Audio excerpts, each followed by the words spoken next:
来继续来看台南的仁德有一间店，店名是用瓦音的，其中一个字是头家的姓拿，但是这字得头拿，甲常常看到的草头拿无共款哦。讲这背后有故事。真侪趣味看板用瓦音来命名，已经是台湾的特色。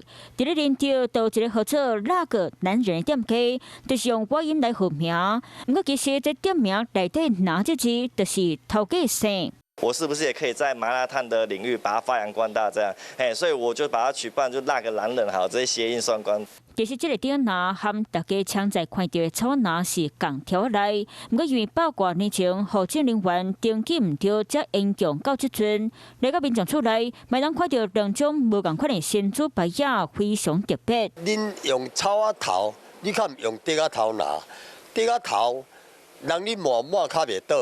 若草仔头，若用草啊，人若磨一个就倒啊。